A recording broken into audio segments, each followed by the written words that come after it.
ഇത്തവണ 4 ഹൊറർ സിനിമകളാണ് മല്ലു അനലിസ്റ്റിലൂടെ നിങ്ങളെ പരിചയപ്പെടുത്തുന്നത്. കുറച്ച് ചീപ്പ് ത്രിൽസിലൂടെ പ്രേക്ഷകരെ പേടിപ്പിക്കുക എന്ന ഉദ്ദേശത്തോടു കൂടി മാത്രം ഇറങ്ങിയ സിനിമകളല്ല ഇവ, മറിച്ച് പേടിപ്പിച്ചുകൊണ്ട് പലതും പറയാൻ ശ്രമിച്ച സിനിമകളാണ്. അതല്ലെങ്കിൽ സിനിമയിലൂടെ അനാവരണം ചെയ്യപ്പെട്ട ചില യാഥാർത്ഥ്യങ്ങളാണ് നമ്മളെ ഇവിടെ യഥാർത്ഥത്തിൽ പേടിപ്പിക്കുന്നത് എന്നും പറയാം.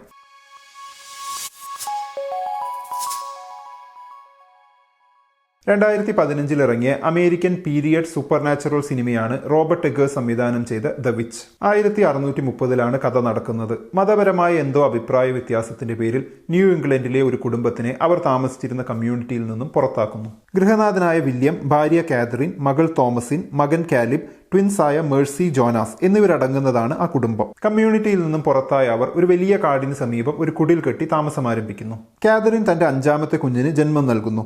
ഒരു ദിവസം മൂത്ത മകളായ തോമസിൻ ഇളയ കുഞ്ഞിന്റെ അടുത്ത് കണ്ണുപൊത്തി കളിച്ച് അവനെ സന്തോഷിപ്പിക്കാൻ ശ്രമിക്കുന്നതിനിടയ്ക്ക് പെട്ടെന്ന് അവനെ കാണാതാകുന്നു. പിന്നീട് ആ കുടുംബത്തിൽ നടക്കുന്ന ചില അവിശ്വസനീയമായ സംഭവങ്ങളും കാടിനുള്ളിലെ ചില പേടിപ്പെടുത്തുന്ന സാന്നിധ്യത്തെക്കുറിച്ചുമാണ് സിനിമ പറയുന്നത്. കുട്ടിക്കാലത്ത് കേട്ട യക്ഷിക്കഥകളാണ് തന്റെ സിനിമയ്ക്ക് ഇൻസ്പിറേഷൻ ആയതെന്നാണ് സിനിമയുടെ സംവിധായകനായ റോബർട്ട് എഗേഴ്സ് പറഞ്ഞത്. 17ാം നൂറ്റാണ്ടിലെ കൃഷിയും കെട്ടിട നിർമ്മാണവും വസ്ത്രധാരണവും ആയുധ പാത്ര നിർമ്മാണവും കുടുംബസങ്കല്പവും വിശ്വാസങ്ങളുമൊക്കെ വളരെ മനോഹരമായി പകർത്തിയെടുക്കാൻ സിനിമയ്ക്ക് കഴിഞ്ഞിട്ടുണ്ട്. സാധാരണ ഹൊറർ സിനിമ പോലെ ചുമ്മാ ഇടയ്ക്കിടയ്ക്ക് പേടിപ്പിക്കുന്നതിലല്ല, സ്റ്റെപ്പ് ബൈ സ്റ്റെപ്പായി പേടി ബിൽഡ് ചെയ്യുന്നതിലാണ് സിനിമ കേന്ദ്രീകരിച്ചിരിക്കുന്നത്. സിനിമയിലെ അറ്റ്മോസ്ഫിയറും അത് നൽകുന്ന ഒരു ആംബിയൻസും തന്നെയാണ് സിനിമയിലെ ഹൊറർ എലമെന്റ്. ഒരു യക്ഷിക്കഥയിലൂടെ പാട്രിയാർക്കിയെക്കുറിച്ചും വിശ്വാസ ജീവിതത്തിലെ വീർപ്പുമുട്ടലിനെക്കുറിച്ചും ലൈംഗികതയെക്കുറിച്ചും സ്വാതന്ത്ര്യത്തെക്കുറിച്ചും ഒക്കെ സിനിമ സംസാരിക്കുന്നുണ്ട്. അഭിനയം, തിരക്കഥ, production design, cinematography, editing, music, സംവിധാനം ഇങ്ങനെ എല്ലാ മേഖലകളിലും ഒരുപോലെ മികച്ചു നിൽക്കുന്ന ഒരു യക്ഷിക്കഥയിലൂടെ ഒരുപാട് കാര്യങ്ങൾ പറയാൻ ശ്രമിക്കുന്ന ഒരു മികച്ച സിനിമ തന്നെയാണ് ദ വിച്ച്. ഒരു ചീപ്പ് ട്രിക്കും ഉപയോഗിക്കാതെ തന്നെ നഗ്നയായ ഒരു സ്ത്രീക്ക് നമ്മൾ പ്രേക്ഷകരെ ഇത്രയും ഭയപ്പെടുത്താൻ കഴിയുമോ എന്ന് അതിശയിപ്പിക്കുന്ന ക്രാഫ്റ്റ് തന്നെയാണ് വിച്ചിനെ സ്പെഷ്യലാക്കുന്നത്. കൺജ്യൂറിംഗ് ഒക്കെ പോലെ പേടിപ്പിക്കുക എന്ന ഒറ്റ ഉദ്ദേശത്തോടു കൂടി വന്ന സിനിമയല്ല ദ വിച്ച്.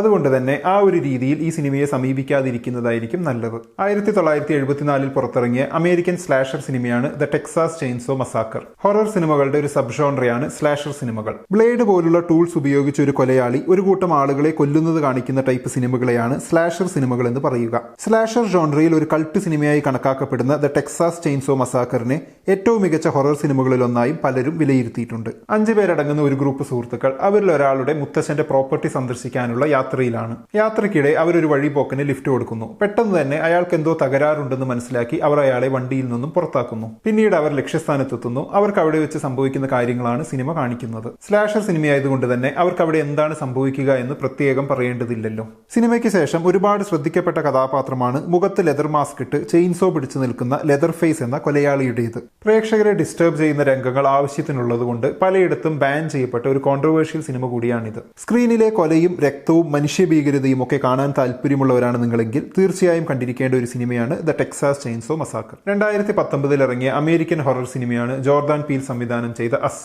1986 അമേരിക്കയിൽ താമസിക്കുന്ന അഡിലേഡ് എന്നു പേരുള്ള ഒരു കൊച്ചു പെൺകുട്ടി ഒരു അമ്യൂസ്മെന്റ് പാർക്കിലെ ഒറ്റപ്പെട്ട റൂമിൽ വെച്ച് പേടിപ്പെടുത്തുന്ന എന്തോ കണ്ട് ഞെട്ടുന്നു. വർഷങ്ങൾക്ക് ശേഷം യുവതിയായ അഡിലേഡ് ഒരു വെക്കേഷന് തന്റെ ഭർത്താവും മക്കളുമൊത്ത് പോകുന്ന വഴിക്ക് രക്തത്തിൽ കുളിച്ച ഒരു വൃദ്ധനെ ആംബുലൻസിൽ കയറ്റുന്നത് കാണുന്നു. തന്റെ പാസ്റ്റിലെ ആ പേടിപ്പെടുത്തുന്ന ഓർമ്മയും ഈ കണ്ട കാഴ്ചയും ഒക്കെ കൂടി അഡിലേഡിനെ മാനസികമായി ബുദ്ധിമുട്ടിക്കുന്നു. വീട്ടിലെത്തിയ അഡിലേഡ് അതിനെക്കുറിച്ചും തന്റെ മനസ്സിലെ ആശങ്കകളെക്കുറിച്ചും ഭർത്താവിനോട് സംസാരിക്കുന്നു. പിന്നീട് അവൾ പ്രതീക്ഷിച്ച പോലെ ചില ദുരൂഹമായ കാര്യങ്ങൾ അവർക്ക് ചുറ്റിലും സംഭവിക്കാൻ തുടങ്ങുന്നു. എന്താണ് സംഭവിക്കുന്നത് എന്നറിയാൻ സിനിമ കണ്ടു നോക്കൂ. വളരെയധികം നിരൂപക പ്രശംസ നേടിയ ചിത്രമാണ് അസ്.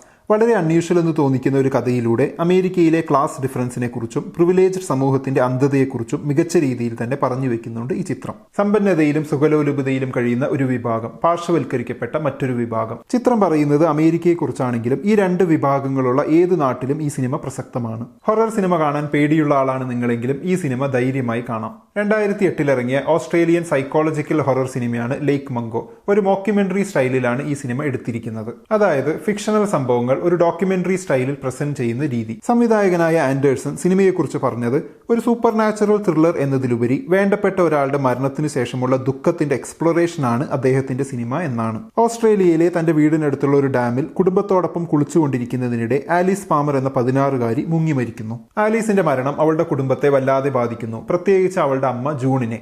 മരണത്തിന് ശേഷമുള്ള ദിവസങ്ങളിൽ വീട്ടിനുള്ളിൽ ആലീസിന്റെ പ്രേതത്തെ കാണുന്നതായി അവർക്ക് അനുഭവപ്പെടുന്നു. മാത്രമല്ല ആലീസിന്റെ അനിയനായ മാത്യു സെറ്റ് ചെയ്യുന്ന വീഡിയോ ക്യാമറയിൽ അവർക്ക് കൃത്യമായി ആലീസിന്റെ പ്രേതത്തിന്റെ സാന്നിധ്യം കാണാം. ആലീസിന്റെ മരണത്തിന് ശേഷം ശരിക്കും എന്താണ് ആ വീട്ടിൽ സംഭവിക്കുന്നത്? സ്വന്തം കുടുംബത്തോട് പറയാൻ ആഗ്രഹിച്ച എന്നാൽ പറയാൻ പറ്റാതെ പോയ എന്തെങ്കിലും ആലീസിനുണ്ടായിരുന്നോ? നമ്മുടെ ഇന്നത്തെ ജീവിതത്തെ ടെക്നോളജി എത്രത്തോളം സ്വാധീനിക്കുന്നുണ്ട്?